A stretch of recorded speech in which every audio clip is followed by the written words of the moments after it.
여러분들 부자가 뭘까요? 어마어마하게 많은 돈을 진다는 것? 아니면은 뭐 거대한 기업의 소유자가 된다는 거? 제가 얼마 전에 봤던 책 부자 아빠 가난한 아빠의 저자 로버트 기요사키는 이렇게 말합니다. 돈을 위해 일하지 말고 돈이 나를 위해 일하게 만들어라구리.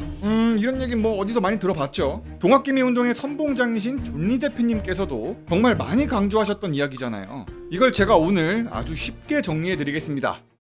자, 자산이 어떻게 스스로 늘어나게 만드는가? 핵심은 생각보다 간단합니다. 돈이 스스로 돈을 벌게끔 만들면 돼요. 그리고 나서 자산을 많이 가지면 부자가 되는 거예요.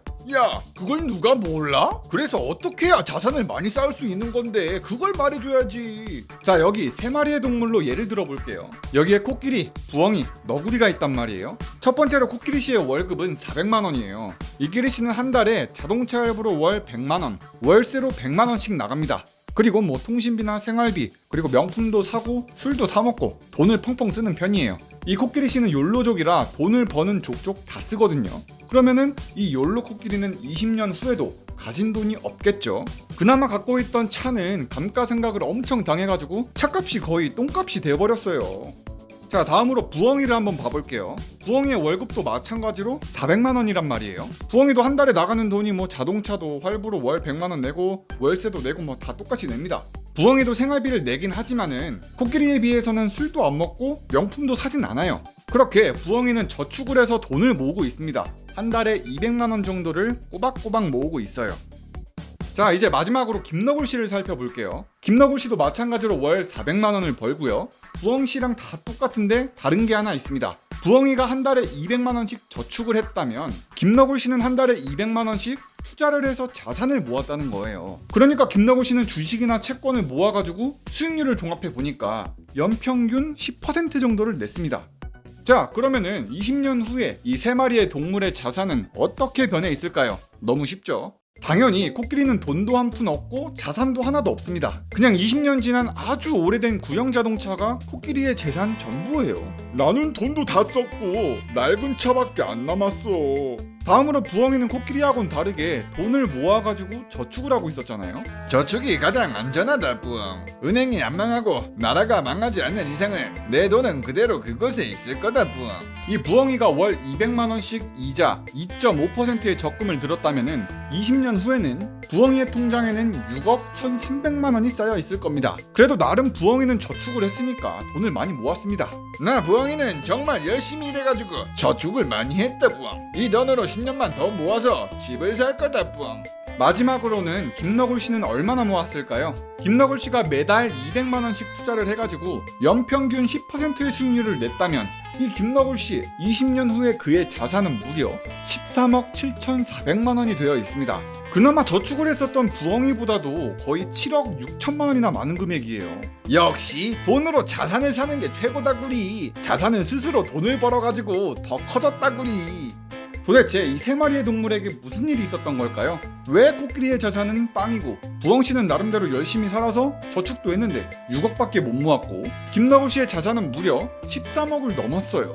먼저 여기에서 코끼리 씨는 너무 소비만 많이 했죠. 저축도 안 했고 뭐 투자도 안 했고 모은 돈이 하나도 없었습니다.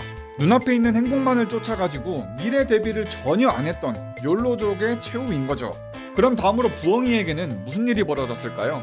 김너굴 씨에 비해서는 부엉이가 잘못했던 건 저축한 것밖에 없잖아요. 부자 아빠 가난한 아빠의 저자 로버트 기요사키는 저축에 대해서 이렇게 말했습니다. 저축을 하는 사람들은 패배자가 된다.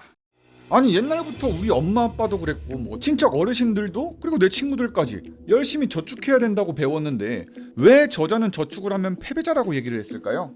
그건 바로 최근에 통화 공급량이 미쳐버렸기 때문입니다. 2008년 서브프라임 사태 이후에 미국은 경기를 부양하려고 돈을 겁나게 찍어댔습니다. 양적 완화라는 정책으로 천문학적인 돈을 찍어내다 보니까 시장에 발에 치이는 게 돈이라면 돈의 가치는 떨어지겠습니까? 올라가겠습니까? 당연히 화폐 가치는 떨어지겠죠. 그 말은 곧 뭐다? 부엉이가 통장에 차곡차곡 쌓아서 모았던 저축한 돈들, 이거 다 가치가 떨어졌다는 겁니다. 굳이 최근만 보는 게 아니더라도 수십 년 전부터 돈의 가치는 점점 떨어지고만 있고요. 물가는 계속 오르고만 있습니다. 그러니까 저축하면 손해라고 얘기를 했던 거죠. 내 돈의 가치가 싸르르 녹아버렸다 부엉. 로버트 기요사키는 또 이렇게 말했습니다. 과거엔 저축만 하면 나름 부자가 될 수 있었습니다. 통장에 돈만 넣어두면은 이자가 높으니까 돈이 돈을 버는 모양새가 난 거지요. 하지만 그건 너무 옛날 얘기고 그런 시절은 지나간 지 오래입니다. 오늘날은 전 세계적으로 저금리 시대입니다. 기준금리가 지금 0%대죠. 은행 가서 적금 상품을 아무리 좋은 거 찾아봐야 이자가 엄청 낮아가지고 투자 가치가 없어요. 물가가 올라가는 인플레이션을 감안해서 실질 이자율만 따져보자면 부엉이가 저축해서 모았던 돈은 거의 불어나지도 않은 셈입니다. 또 리스크 없는 너무 안전한 은행, 예적금 상품은 당연히 위험 부담에 대한 리스크 프리미엄도 없어서 사실상 투자 수익이 없다고 봐야 돼요. 코끼리 씨도 잘못됐고 나름대로 열심히 저축했던 부엉이도 잘못됐다면 그렇다면 부자 아빠, 가난한 아빠의 저자 로버트 기요사키는 부자가 되기 위해선 뭘 해야 된다고 했을까요? 그는 이렇게 말했습니다. 당신이 사용하는 돈보다 버는 돈이 더 많도록 해야 합니다. 저축이 아니라 투자를 해서 돈이 저절로 불어나게 만드는 거지요. 이 투자금이 계속해서 불어나다 보면 언젠간 투자로 버는 순수익이 당신이 소비하는 금액보다 더 크게 불어나게 될 겁니다. 심지어는 당신의 투자 순수익이 월급보다도 더 많아질 수도 있습니다. 그때가 되면 당신은 더 이상 직장에 나가서 돈을 벌지 않아도 되는 거지요. 직장에서 잘린다고 해도 언젠가 몸이 아파가지고 일을 하지 못한다고 해도 상관없어지는 겁니다. 당신의 자산은 끊임없이 불어나고 있으니까요. 여러분 스노우볼 아시죠? 스노우볼. 아주 작은 눈덩이가 점점 커지기 시작하면 불어나는 속도가 어마어마합니다. 이 스노우볼 효과를 돈을 버는 데 사용해야 되는 겁니다. 김너굴 씨는 로버트 기요사키의 말을 따라서 투자를 하면서 자산을 샀고 스노우볼을 계속 굴리고 있었던 거죠. 돈이 나 대신 일하게 만들어야 된다구리. 그렇게 해서 계속 돈을 쌓아라구리. 김너굴 씨는 월 200만 원씩 투자를 했죠. 20년간 했습니다. 이걸 연간으로 한번 봐볼까요?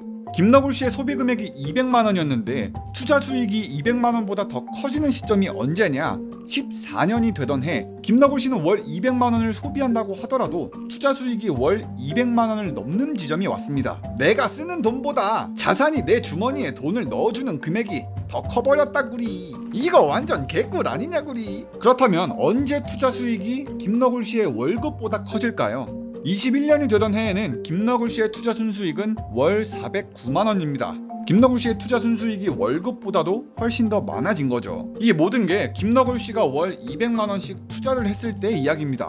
만약에 김너굴 씨가 소비를 더 줄이고 허리띠를 더 졸라 맸다면 김너굴 씨의 스노우볼은 더 크게, 더 빠르게 굴러갔겠죠. 가난한 사람들은 돈을 위해 일하지만 부자들은 돈이 자신을 위해 일하게 만듭니다. 여러분들도 수익을 내는 자산을 구입하시면 돈이 여러분들을 위해 일하게 될 겁니다. 자, 부자 아빠 가난한 아빠 20주년 책이 사실 재테크 관련으로는 스테디셀러거든요. 근데 재테크 분야에서 20년간 이 스테디셀러를 유지하기가 쉽지가 않습니다. 시장 상황도 많이 바뀌고 트렌드도 많이 바뀌니까요. 근데 이 출판된 지 20년도 됐는데 이 책을 읽어야 되는 이유가 뭐냐 조금 생각을 해봤더니 이 책은 투자를 해라, 자산을 모아라 이런 핵심 가치를 전달하는데 온 힘을 다했습니다. 그래서 그런지 어떻게 투자를 하는지 투자 전략이나 투자 방법을 얘기하진 않아요. 재테크 서적이지만 거의 자기계발서와 같은 느낌이랄까? 투자를 하는데 마인드를 조금 단단하게 하는 데는 좀 많이 도움이 될 것 같습니다. 요즘같이 경제적으로 어려운 시기에 부자 아빠가 전하는 핵심 마인드 여러분들께서도 한번 읽어보신다면 분명히 큰 도움이 되실 겁니다. 영상 끝까지 봐주셔서 정말 감사드리고 구독과 좋아요 좀 눌러달라구리. 그럼 다음 영상에서 보자구리. 굿. 리뷰 영이는 바보 멍청이.